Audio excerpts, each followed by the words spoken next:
रहनुमा है असद उमर, उन्होंने हमें ज्वाइन किया है। गुफ्तगू के सिलसिले को उन्हीं के साथ लेकर आगे चलेंगे। रूमी साहब जी, असद साहब आपको आवाज आ रही है हमारी? जी बिल्कुल आ रही जी। तो आप चूंकि जो है मुंतखब भी हैं फेडरल कैपिटल से, तो आप कैसे देख रहे हैं मेट्रो बस को?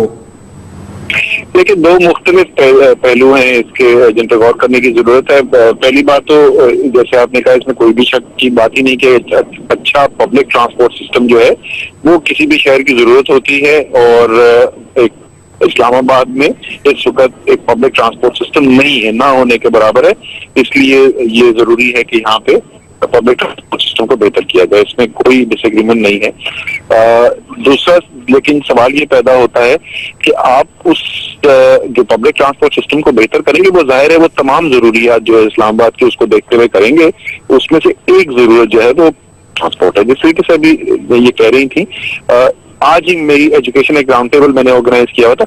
64,000 बच्चा इस वक्त इस्लामाबाद का स्कूल से बाहर है, और वो बुनियादी वजह उसकी ये है कि स्कूल की जगह नहीं है वहाँ। तकरीबन इस्लामाबाद के किसी भी इलाके के अंदर इस वक्त साफ पीने का पानी नहीं है। 31 फिल्ट्रेशन प्लांट लगे में 27 उसमें से खराब पड़े में ऑपरेशनल नहीं है।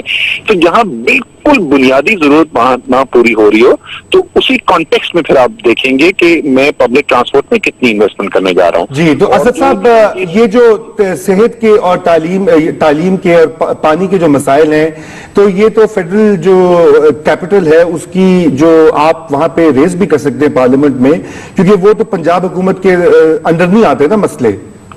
नहीं, ये पंजाब हुकूमत की नहीं। मैं तो इस्लामाबाद की पिंडी में तो जो भी वो कर रहे होंगे वो पंजाब वाले अपने उस पर कमेंट करेंगे। मैं तो इस्लामाबाद के पॉइंट ऑफ व्यू से कर रहा हूँ ना। ये तो शुरू पिंडी से होनी है, आनी इस्लामाबाद तक है। तो इस्लामाबाद के भी रिसोर्सेज इन्वेस्ट हो रहे हैं ना। तो मैं ये सिर्फ कह रहा हूँ कि वो 40 अरब रुपए खर्च करने के बजाय उससे कम कीमत पे आप एक पब्लिक ट्रांसपोर्ट सिस्टम इंट्रोड्यूस कर सकते हैं, जो उसकी जो फंडामेंटल जो आवाम की जरूरियात है वो पूरी कर सकते हैं, इतना भारी रकम खर्च किए बगैर। दूसरा पहलू जो बहुत अहम है वो है कि अगर आप कोई अच्छा काम भी कर रहे हैं ना, तो उस अच्छे काम को करने का एक तरीकाकार भी होता है। पाकिस्तान के अंदर एक कानून है, environmental national environmental quality standard जो बने थे, एनवायरमेंटल कानून बना कि आप जब इस किस्म का कोई प्रोजेक्ट करते हैं तो उससे पहले एनवायरमेंटल इंपैक्ट असेसमेंट स्टडी कराई जाती है, उसकी पब्लिक हियरिंग होती है, और वो पब्लिक हियरिंग होने के बाद अगर आपको एनओसी इशू होता है तो फिर आप जाके प्रोजेक्ट करते हैं, ताकि ऐसा ना हो कि माहौलियात के ऊपर मंफी असरात हो जो अनएक्सेप्टेबल हो। ठीक है असद उमर साहब, बिल्कुल बहुत शुक्रिया आप